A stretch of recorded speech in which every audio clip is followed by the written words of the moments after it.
Hey everyone, I'm Megan with the I Believe podcast, and we have another patient story. This one is a super special one because it's a super rare one. So please welcome to the podcast, Danny Powell. Hey, how are you doing? Thank you so much for being here. I'm really excited about this one because you've got a lot of great information that is kind of hard to find. So this is going to be really cool. So Danny, explain to us a little bit about how you got diagnosed. What was the beginning of your journey? So back in, I guess about 2017, I went to my optometrist that I go to every year for a routine eye exam. And at that time, she told me that there was this spot in my eye, in my right eye, and she said it's just a freckle. She said a lot of people get them. She said they're really common. She said I'll just kind of watch it, when you come each year. And so she doesn't actually do eye dilation, but she does retinal imaging. So retinal imaging, insurance doesn't pay for it, but I think it's like 25 or 30 bucks. And so I pay for it, each year when I go, so I just really didn't think anything more about it. So fast forward to 2021, she had checked it every year between each year that I went to the optometrist. 2021, she told me, she said this spot in your eye, she said there's a little bit of a change in it. She said, and I don't have the equipment to be able to tell you what it is, so I need to send you to Duke Eye Center so that they can check it out and just see what it is. And so, I asked her at that time and I said, well, what could it be? And she said, well, she said, best case scenario, it's nothing. She said, worst case scenario, it's ocular melanoma. And of course, I was just kind of blown away, because probably like most people, I've heard of melanoma, but I didn't know you could get it in your eye. And so, and I told her that, and she said, yes. She said, I've been practicing for about 15 years, and she said I've only seen one other patient with ocular melanoma. So I was like, well, okay, y'all just call me, when you set up the appointment, and then I'll go. And she was like, no, we're gonna make the appointment right now. So so she went, she made the appointment. She made me an appointment with a retinal specialist. And so a few days after she had made the appointment with the retinal specialist, I got an email and said that they was going to refer me to a ocular oncologist, Dr. Madron at Duke Eye Center, and they said that way, just in case there is anything, we can get you some faster answers. So I was like, okay, so that was like in July of 2021. So a couple weeks later, early August, they sent me, to Duke. Um, and Dr. Madarin told me, he said, I do see a very small ocular melanoma in your right eye. And he talked about the treatment options. And he said, your best option is probably going to be the plaque brachytherapy. So I agreed to that. End of August, we did the plaque brachytherapy. They left it in for 4 days, and then they took it out. When they did the biopsy, or when they, did the plaque brachytherapy, they did a biopsy also that Castle did, and so it came back as a class 2 PRAME negative tumor. So, so because it was class 2, he had me go to a medical oncologist. He wanted the medical oncologist to follow me for metastasis to the liver or the lung. So, I started my appointments, with the medical oncologist. That's kind of where things started at. Aura Biosciences is a clinical stage biotechnology company focused on developing precision therapies for solid tumors that aim to preserve organ function. Our lead candidate, Belsar, is currently in late stage development for primary choroidal melanoma and in early stage development in other ocular oncology indications and bladder cancer. Our mission is to grow as an innovative global oncology company that positively transforms the lives of patients.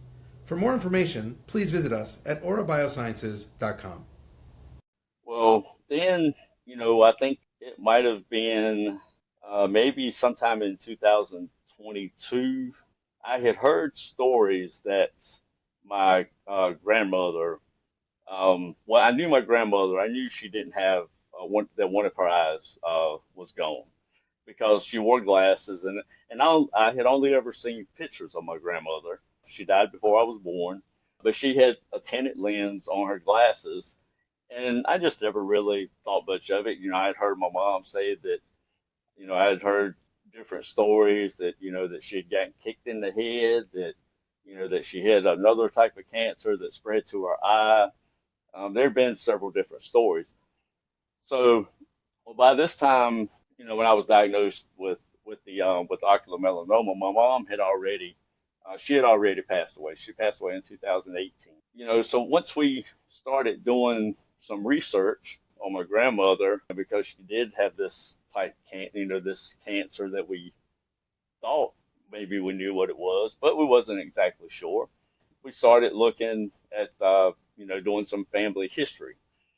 Well, come to find out, on her death certificate, it says that she died from liver failure. That was a result of liver cancer that was caused by ocular melanoma. So at that point, we was like, we already knew that ocular melanoma was rare, and then we was like, wow, we've got two people in the family that has had it, when only 6 people out of a million get it. So then, so I went, and I told my medical oncologist about it, and I showed him her death certificate, and he said, well, this is very interesting. He said, we want to do some genetic testing. So we did. So they sent me to Duke Genetics. At that time, when they did the genetic testing at Duke, it came back, the BAP1 gene came back as a variant of uncertain significance. So which they told me basically it was kind of inconclusive. So I was like, okay. That was like, you don't need to do anything else further. Nobody in your family needs to be tested or anything like that. So I just kind of, continued on about my way, going to Duke, every 6 months to my ocular oncologist, every 3 months for my scans. And so, um, I guess in probably late 2023, maybe, I got a call from Duke, and it said that my tumor had been reclassified as being likely pathogenic. They said, so most likely they said it seems like you inherited this BAP1 mutation. And they said, and what that does, by you being positive for the BAP1 mutation, they said it makes you more susceptible to several cancers. They said, namely, ocular melanoma, which I already have, and then there was renal cell carcinoma, mesothelioma, and there was one more. I can't think of what it is right now, but it was those cancers. It makes me more susceptible to those cancers. So they suggested that I go to NIH in Bethesda, Maryland, to take part in a clinical study. That's where I'm at now. I went last year, so I am part of the BAP1 study there. And basically, what I'm doing is I'll go every 2 years for MRIs of my, the brain, the liver, the lungs, and the pelvic area. And so coming up in probably next March or April, I'll have to go back just for my ophthalmology exam. So, so once we found out this information about this BAP1 gene mutation, then it kind of all started, it kind of started clicking, because it was like, okay, I had ocular melanoma. My grandmother did. My mom, she had three different types of cancers in 7 years. The only one that they know of right now that may be connected to BAP1 is she had bladder cancer. Well, I also have a sister that has had bladder cancer. I had one uncle that had bladder cancer. I know of two uncles that had kidney cancer, and several other of my uncles. My mom had 8 brothers. She was the only girl. So several of them had skin melanoma. So skin melanoma is the other one that goes along with BAP1. Now it's kind of like, okay, so we've got all this family history. So now we kind of have a pretty good idea of why. So, I have talked to I have 2 half sisters and a half brother from my mom's first marriage. One of my half sisters has been tested. She tested negative, and my other sister that has the bladder cancer, she has not been tested at this point. But I have talked to my immediate family members about testing.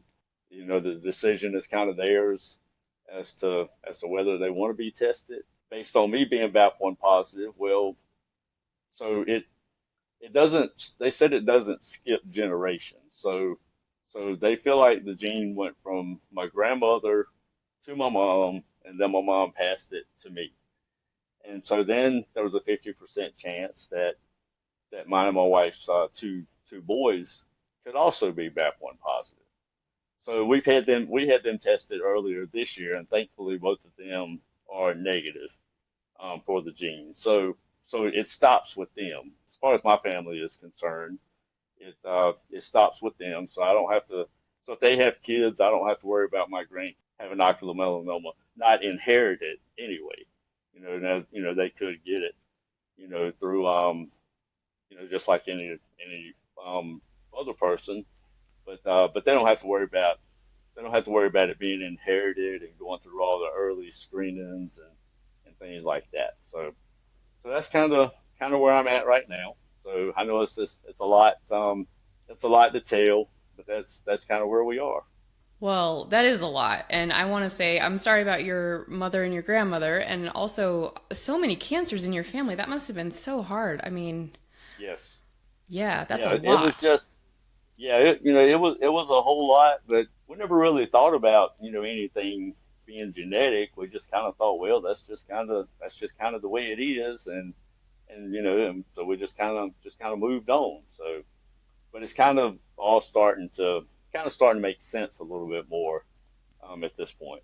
Yeah, because you typically don't hear about cancer as genetic. If there's a cluster, you think maybe environmental, maybe there's something going on in the area, but to find the gene, I mean that's kind of a big deal to figure that out.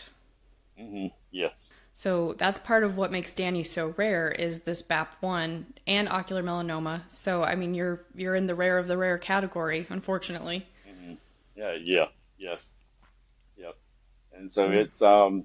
and it's kind of hard to it's kind of hard to explain ocular melanoma, to begin with. And people that have ocular melanoma, they know exactly what I'm talking about. You go and they tell you you have cancer and you have some radiation treatments or chemo treatments, which are not good either.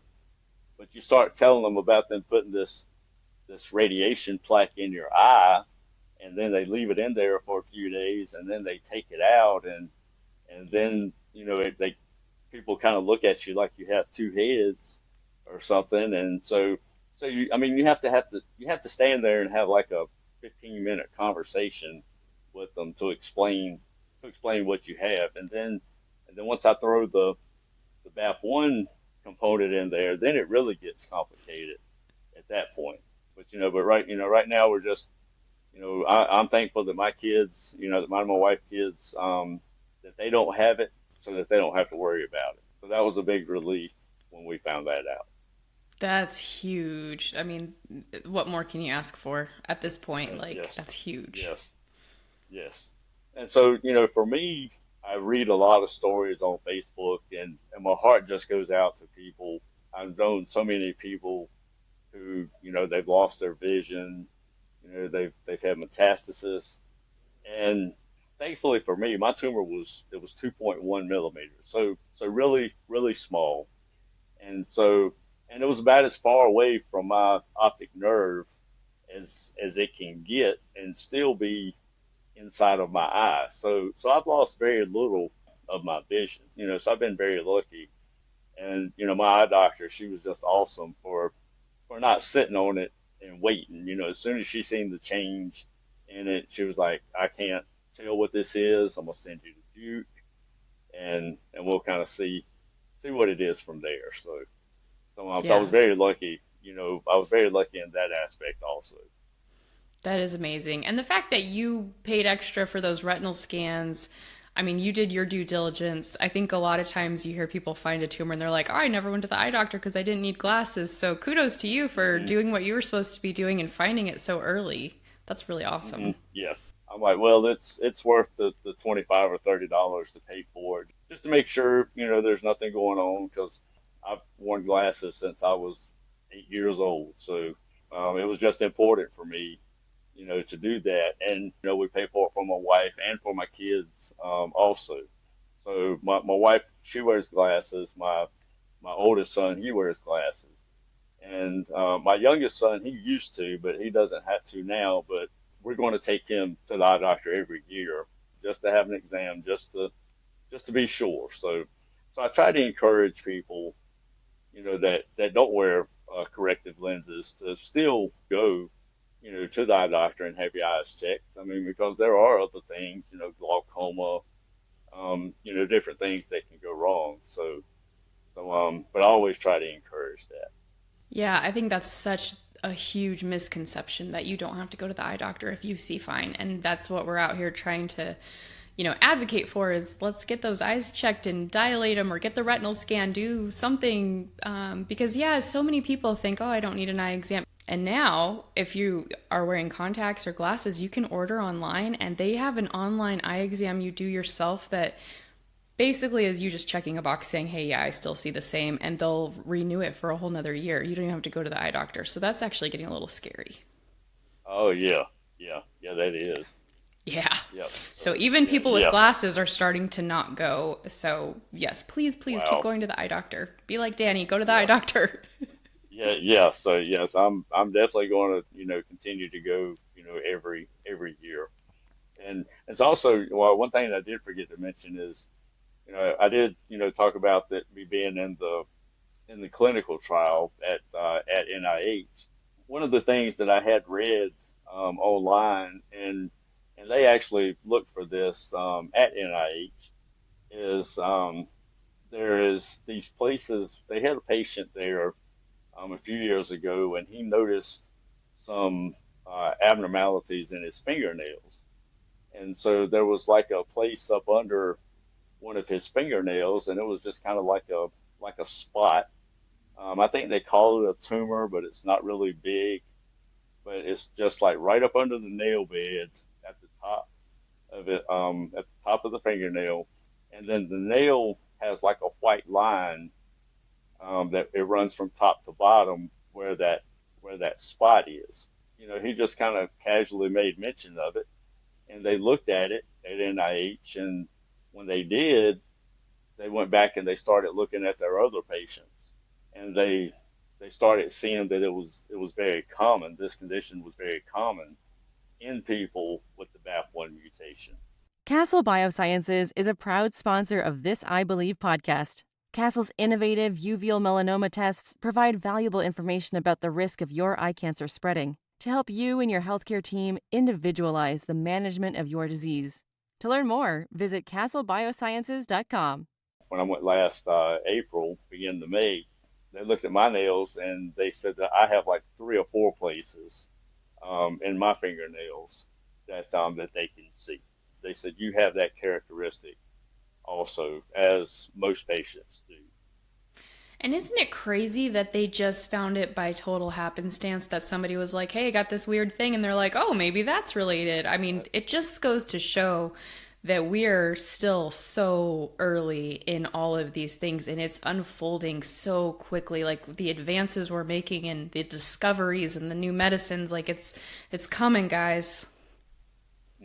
Yes, yeah, it's definitely been an adventure, and I get a lot of information, from a Cure Insight. Y'all have helped me out, a great deal, as far as finding resources, connecting with people. When I was first diagnosed, Melody, she connected me with a person that lives here in the same county that I do. And, she said, Danny, she said, if you want me to, she said, I'll connect you with her. She said, she has ocular melanoma.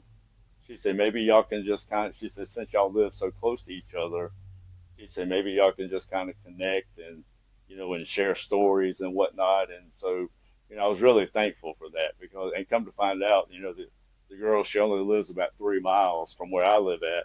Unfortunately, she succumbed to ocular melanoma, liver metastasis, last year.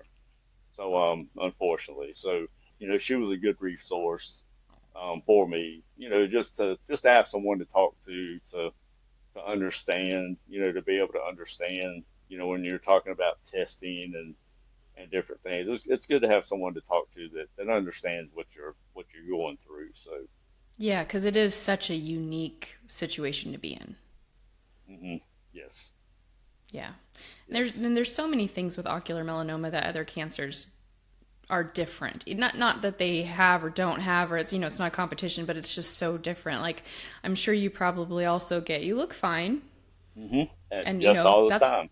that's a tough one for ocular melanoma too. hmm Yes, yes, yes, I have people tell me all the time. They say, well, you don't look sick, and I said, well, no. I said, and I feel good. Mentally, I'm always struggling, with this, just kind of wondering, okay, is the metastasis going to show up later on? When is it going to happen? And so then it goes back to when I have when my scans are coming up and things like that. I always get really nervous, at time when it's scan time. So because I'm just kind of waiting, and I hope it never comes, but I always worry about the day that I'm gonna go in there and and I have my scan done and they say, Danny, we see this spot on your liver and it's something we need to look at further. But I mean, thankfully, it has been 4 years so far, and so far my scans have looked really good. Good. But it is something that you live with every single day because you just never know. Right. Well, are there any words that you would like to give to the community? Maybe somebody who's new and coming in that could gain some wisdom or insight from your experience? Just I mean, I guess the only thing I could say is, well, now of course, when I first heard the word ocular melanoma, what was the first thing I did? I did probably what most people do and go look at Google and start researching and there's you can find some good information there, but you have to be careful because there's also a lot of outdated information there also. So you have to kind of be careful what information that you're looking at, and just know too that one thing that I found out is everybody's situation is different. I've heard some people say that when they had their plaque brachytherapy, they had it done, and after 2 or 3 days they went back to work. Me, I was out of work for like 6 weeks. Maybe my threshold to pain is not as good as some other people's, but there are differences there, as far as how long your double vision lasts and how long does the pain last. And so everybody's story is different. Don't just look at one person's story and say, okay, this is what's going to happen to me, because there's a wide range of possibilities that can happen. So, and also to go get those eyes checked, every year, even if you think you don't even if you think you don't have a problem, still go get them checked. So it could save your life. I mean, I know that probably sounds cliche, but it literally could save your life. Absolutely. Wise words. Well, thank you. Is there anything that we didn't cover that you would like to cover before we wrap up? Nothing that I can think of right now. But if anybody does, if you feel like you want to contact me, ask me any questions about BAP1, I'm on Facebook, uh, Danny Powell. I live in Timberlake, North Carolina, so you can look me up and I'll be glad to help you out any way that I can. Fantastic. Thank you so much, Danny. Thank you for being here and sharing your story and just being a resource for people. That's just so inspiring, and we really appreciate you. And thank you for having me. I really appreciate it. Of course. And to everyone watching, thank you so much for watching. This podcast wouldn't function without the views. So please like and subscribe and leave us some comments. Leave Danny a comment. Let him know what you thought of his story. That would be very appreciated. And a huge thank you to our sponsors. We can't do this podcast without our sponsors. So they are everything to us, and they make this podcast function. They bring all of this free education to you. So check out their websites and see what they have to offer. They're great, great people. And if you come to any of our events, you'll likely find representatives from the companies. I think they were all at I Believe, but they'll pop up kind of at the 5Ks and all over, and they're wonderful. If you see any of their booths, please talk to them. They love talking to you guys. They want to hear your feedback. I think that's the biggest thing I've learned with working for a Cure Insight is there's this whole stigma of like, ooh, pharma's scary. They're not. They're the most wonderful people. Please talk to our pharma reps. They're lovely, and support our sponsors because they're supporting us. I was at the I Believe seminar that y'all had in Raleigh just a couple of months ago. I was, thankful that it was right here close to home for me. So I was just really thankful for that. So if you're out there and you ever have the opportunity to go to one of those seminars, I highly, highly encourage you to go. Absolutely. Let's just talk about I Believe for a quick second here. We just had it in Raleigh. It was fantastic. We do move them around the country. It's in a different location every year. And the reason is because, number one, we'd like to be able to be close to everyone so everyone has an opportunity to go if you don't travel well. But also, we do a hosting physician. So depending which doctor is going to host depends where we go. Next year is going to be Texas with Dr. Harbour. So mark your calendars. I'm not sure the exact date, but it will be sometime in the fall. And they're just a lot of fun. We get all the patients together, the doctors, the pharma reps, and there's a lot of education and stuff that happens, and then we end with a big old party, and it's a great time. So please do come to our events. Find a 5K near you. Anything else that we do, there's Swing for Sight is in Napa every spring. It's a golf tournament. That's a ton of fun. So we would love to see you guys at our events. It's awesome. Okay, and then another thing, please go to our website, acureinsight.org. Up at the top, you'll find a button to subscribe to our newsletter. Please join the newsletter. We send it out once a month with a bunch of information. And we also send out an occasional email if it's something that's very timely and important, like an update from pharma, from our buddies at pharma. So join the newsletter, please. And then also check out our Cure Companions. You'll find that on our website as well. That buddies up a new patient with a veteran patient. And, like Danny was saying, sometimes just having a veteran who can tell you how their experience was and just be an ear to listen and understand, it can be such a big benefit. So if you would like a Cure Companion, or if you'd like to volunteer to be one, you can find that on our website. And then check out our Zoom groups every Tuesday. There's a regular room and a metastatic room, depending which room you feel comfortable with. You can connect with other OMIs and find a buddy there too. So we have a lot of resources. Please continue to check out our website, but also follow our socials because we are posting when we update clinical trials, when we get updates from pharma, from doctors, we're going to post that stuff on social as well as occasional emails. So the best thing you guys can do is follow all the socials and sign up for the newsletter, and then just start showing up and meeting other people and connecting. It will make a difference, I promise. All right, everyone, we're going to sign off and we will see you next week.